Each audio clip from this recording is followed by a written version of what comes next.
बिस्मिल्लाहिर्रहमानिर्रहीम इय्याका नअबुदु व इय्याका नस्तईन। अस्सलाम वालेकुम रहमतुल्लाहि व बरकातुहू। नाज़रीन, उम्मीद करता हूँ आप सब खैरियत से होंगे और आपकी ज़िंदगी अच्छी गुजरी होगी। आज के इस व्लॉग में आपके साथ जो दो बड़ी खबरें शामिल करूंगा वो होंगी। पहले नंबर पर होंगे इत्तेज़ाद हसन के बड़े इंकशाफात। माहिर कानून दान इत्तेज़ाद हसन साहब के क्या बड़े इंकशाफात हैं, वो किसके मतलब क्या बड़ा इंकशाफ कर रहे हैं, पहले आपको ये खबर दूंगा। दूसरे नंबर के ऊपर आपको बड़ी खबर दूंगा कि सेनेट में अपोजिशन जमातों के खिलाफ साजिश किस शख्स ने की। आपके साथ ये दो बड़ी खबरें इस व्लॉग में शामिल करूंगा। तमाम चीजें शामिल करने से पहले खबरों की तफसीलात क्या है, इत्तेज़ाद साहब क्या कहते हैं, वो शख्स कौन था जिसने अपोजिशन जमातों के खिलाफ साजिश की, तमाम चीजें डिस्कस करने से पहले, आगे बढ़ने से पहले आप सबसे छोटी गुजारिश है कि अगर आपको ये वीडियो ये चैनल अच्छा लगता है तो इस वीडियो को लाइक कीजिएगा, चैनल को सब्सक्राइब लाजमी कीजिएगा। इस तरह मुझे आगे बढ़ने में मदद मिलेगी, क्योंकि ये चैनल और जितने भी यूट्यूब चैनल्स आप देखते हैं ये आपकी सपोर्ट से ही चलते हैं, तो मुझे आपकी सपोर्ट की जरूरत है। सबसे पहले इत्तेज़ाद हसन साहब जो हैं वो इन दिनों नून लीग के पीछे हाथ धोकर पड़ चुके हैं। इत्तेज़ाद हसन साहब कहते हैं कि जो ट्रांसपेरेंसी इंटरनेशनल रिपोर्ट सामने आई है, ये वो शख्स है जिस शख्स ने ये रिपोर्ट बनाई है और लोगों को गुमराह करने की कोशिश की है। इस शख्स का नवाज शरीफ के साथ, मुस्लिम लीग नून के साथ बड़ा गठजोड़ है। इस शख्स ने बकायदा तौर पर जब पीपल्स पार्टी दौरे हुकूमत में थी, जब इक़्तिदार उनके पास मौजूद था, तो इस शख्स ने बकायदा तौर पर आसिफ अली जरदारी, बिलावल भुट्टो जरदारी और पीपल्स पार्टी के तमाम तर जितने भी खानदान थे उनके खिलाफ इस शख्स ने साजिश की थी। तो ट्रांसपेरेंसी इंटरनेशनल जो रिपोर्ट है उसको मैं नहीं मानता। और इमरान खान साहब के दौरे हुकूमत में जो करप्शन बढ़ी है, जो बकायदा तौर पर ये तमाम चीजें, ये जो ट्रांसपेरेंसी इंटरनेशनल रिपोर्ट बता रही है कि पाकिस्तान में करप्शन बढ़ चुकी है, तो इस रिपोर्ट की कोई कानूनी हैसियत नहीं है और ना ही कोई इसकी कोई इनके पास कोई सोर्स है जिसके जरिए ये बता सके कि इमरान खान साहब ने करप्शन की है। पहले इत्तेज़ाद साहब ये कहते हैं। दूसरी खबर ये है कि इत्तेज़ाद साहब कहते हैं कि लंदन जो है, लंदन में एक अजीब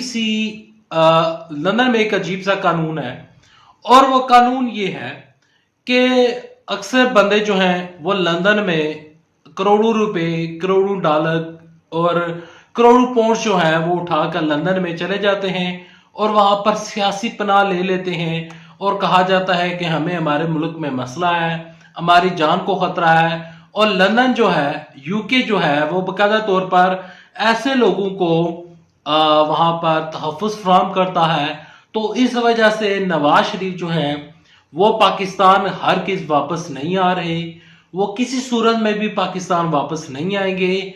ये आप भूल जाएं कि नवाज शरीफ पाकिस्तान वापस आएंगे, बल्कि नवाज शरीफ जो है वो लंदन की अदालतों में कहेंगे कि मेरी जान को खतरा है, मुझे वहां पर सियासी इंतकामी कार्रवाई का निशाना बनाया जा रहा है, तो लिहाजा मुझे यहाँ पर सियासी पनाह दी जाए। और इत्तेज़ाद साहब कहते हैं कि नवाज शरीफ को वहां पर सियासी पनाह मिल जाएगी। देखें, ये बात कोई आम बंदा नहीं कर रहा, कोई मीडिया एंकर पर्सन नहीं कर रहा, कोई किसी पार्टी को सपोर्ट करने वाला नहीं कर रहा, बल्कि ये बात एक माहिर कानून दान कर रहा है और इस बात में ठीक ठाक वजन है। इत्तेज़ाद साहब के जो इंकशाफात होते हैं उनमें ठीक ठाक वजन होता है। इस वजह से मैं अक्सर अपने यूट्यूब चैनल के ऊपर उनके इंकशाफात और उनके जो बड़े बड़ी बातें होती हैं वो आपके साथ शेयर करता रहता हूं, ताकि आप तक भी ये खबरें पहुंचे। दूसरी खबर ये है कि अपोजिशन जमातें, मुस्लिम लीग नून के, देखें कोलोफेर में कितना तजाद है। आपको मैं इनकी जो हिपोक्रेसी है वो आपके सामने रख कर दिखाता हूं। नून लीग ने बड़ा बयानिया बनाए रखा कि आईएमएफ को मुल्क बेचा जा रहा है, स्टेट बैंक आईएमएफ के मातहत किया जा रहा है, स्टेट बैंक पाकिस्तान का जो था वो इमरान साहब ने बेच दिया, इमरान खान साहब ने मुल्क का दिवालिया कर दिया, बेड़ा गर्क कर दिया, जो कुछ हम छोड़ कर गए थे। तो इमरान खान साहब ने वो सब कुछ बेच दिया और रजा बाकर जो हैं अब उनके इख्तियारात जो हैं वो वजीर आजम इमरान खान साहब से ज्यादा हैं। जो भी अगला वज़ीर आज़म आएगा वो स्टेट बैंक के मातहत रहेगा और वजीर आजम के इख्तियारात खत्म हो चुके हैं।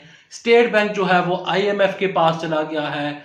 तो उसके ऊपर रजा बाकर जो है वो कहते हैं कि ये सारी खबरें बेबुनियाद हैं। वजीर आजम का जो उनका इख्तियार है वो उनका इख्तियार स्टेट बैंक के जो गवर्नर है उससे ज्यादा है। पहली बात ये वो कहते हैं कि ये लोग आपको गलत खबरें फैला रहे हैं कि स्टेट बैंक ऊपर चला गया है, वज़ीर इमरान साहब के जो इख्तियारात हैं वो नीचे चले गए हैं। ये ऐसी खबरें सिर्फ और सिर्फ लोगों को मिसगाइड ये लोग कर रहे हैं।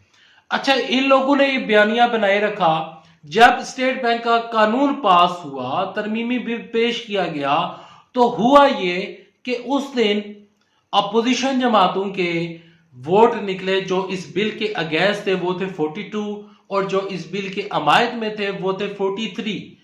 उसके ऊपर जो मुसद्दक मलक हैं और इसके अलावा नून लीग वाले जो हैं उन्होंने बेकायदा तौर पर उंगली उठाते हुए सैयद यूसुफ रज़ा गिलानी की तरफ उन्होंने उंगली उठाई और कहा कि सैयद यूसुफ रज़ा गिलानी ने और पीपल्स पार्टी ने अपोजिशन जमातों के खिलाफ ये एक बड़ी साजिश रचाई है और इस साजिश की वजह से आज जो स्टेट बैंक है वो ऊपर चला गया है। वजीर आजम इमरान खान साहब का जो मनसब है और वज़ीर आज़म की जो सीट है वो नीचे चली गई है और ये जो हुकूमत है और ये जो मुल्क है ये IMF के मातहत हो चुका है और इसको मातहत करवाने के जिस शख्स को वो कसूरवार समझ रहे हैं वो है सैयद यूसुफ रज़ा गिलानी।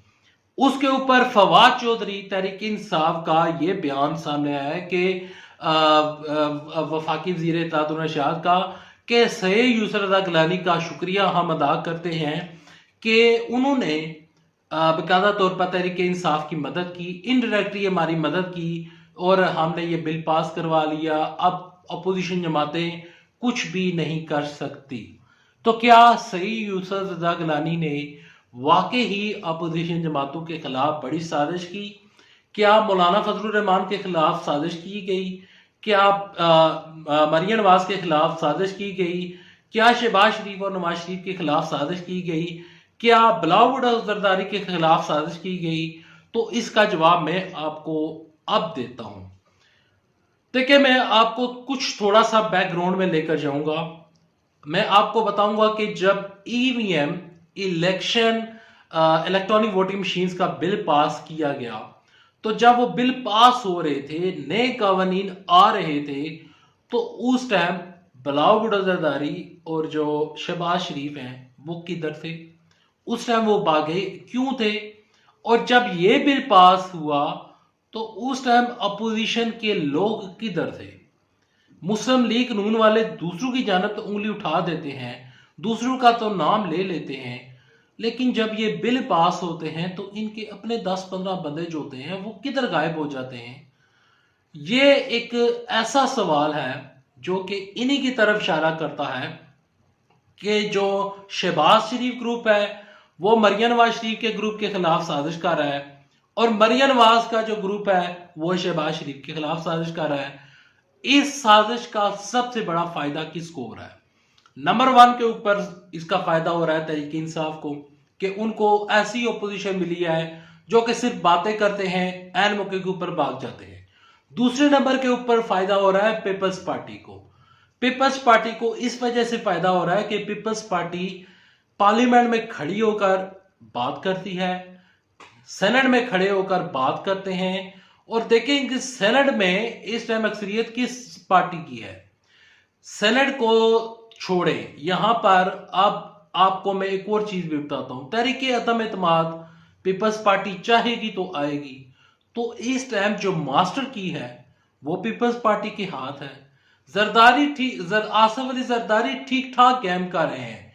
मैं आपको यहां पर दावे के साथ कहता हूं कि जो मौजूदा हालात चल रहे हैं, जो मौजूदा सियासत चल रही है, इसमें जो अगला इलेक्शन होगा, जब भी होगा 2022 के मिड में हो जाए या 2023 के जून जुलाई अगस्त में हो जाए, तो उसमें अगर तहरीके इंसाफ जीत भी जाती है तो जो सेकंड लार्जेस्ट पार्टी बनेगी वो पीपल्स पार्टी होगी। ये आप लिख कर लिख लें, क्योंकि नून लीग का जो बयानिया है और नून लीग का जो वोटर है, जो सपोर्टर्स है, उन्होंने इनसे अब मुंह फेर लिए हैं, क्योंकि मरियम नवाज शरीफ अपने कोल ऑफ फेल में उनके तदाद है, और ये जो शहबाज शरीफ है और ये जो नवाज शरीफ हैं, इनके बयानात ही नहीं मिलते, इनके ना जज्बात मिलते हैं और ना इनके एहसासात मिलते हैं।